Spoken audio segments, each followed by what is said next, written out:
Nirmala Kenyam kana dialtin content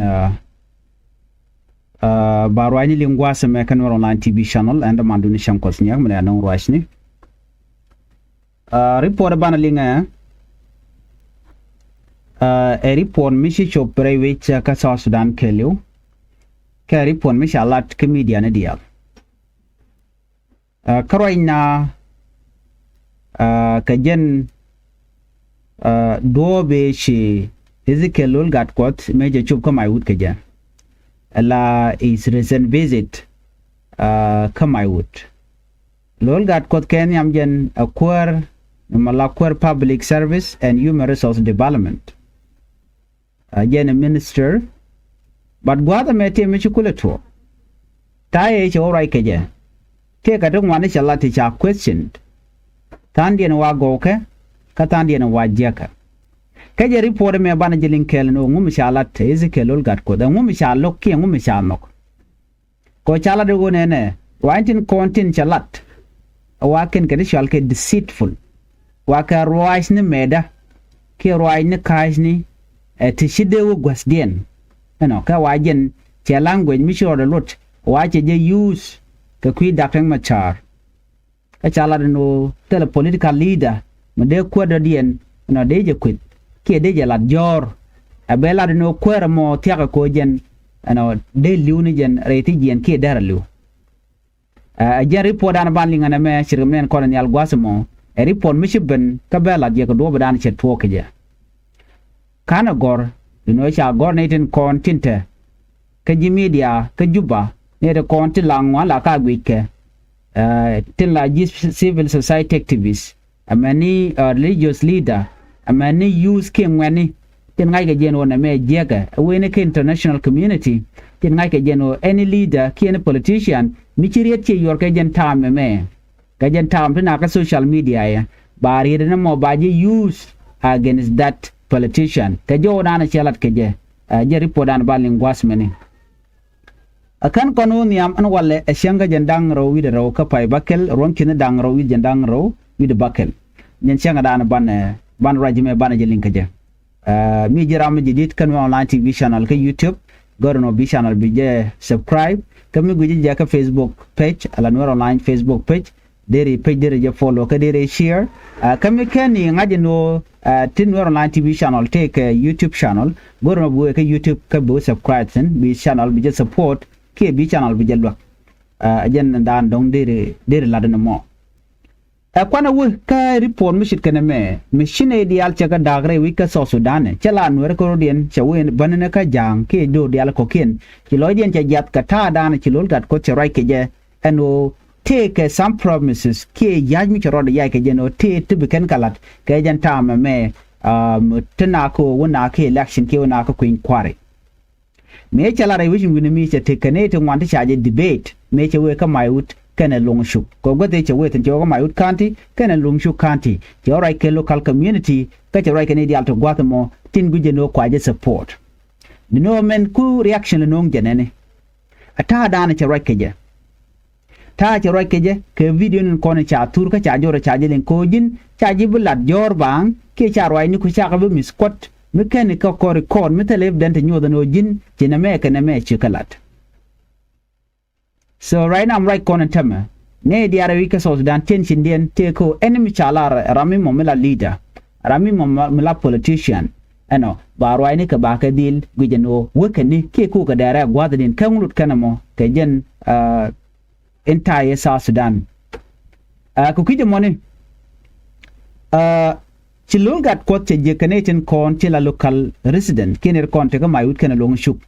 Che right che je ka community leader. Je ke used along when je ka man je ka dit je boke government official in county ka mai weekend lungo shuk no jen je right ka kui development ka je right ka kui peace ka kiamal je right ka kui dul gore je right ka kui pola point ka je right boke do badan de na de ka pur ka je ka kak kana do badan de so Sudan de nang niam ka je ta to che ka lat re roi ni ka te county lade ka mai weekend lungo shuk jen te ga right mi chalat gwaseme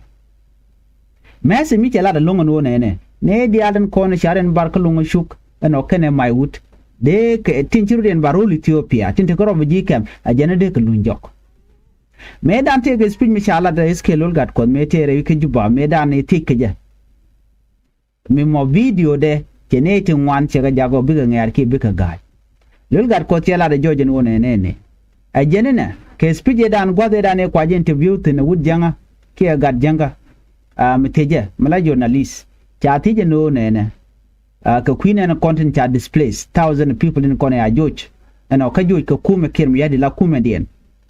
jola de wona ne kene dia la kone cha ajoj we role Ethiopia tinchi we karof ji cam ajene ke rebel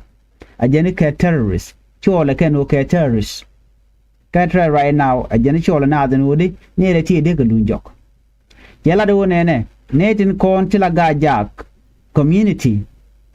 tinchi jien kamai wuti jien ka lungu chuk ajen luonye jok luonye rewich ko mal cheben kame dan chelar ne de ti ke terrorist group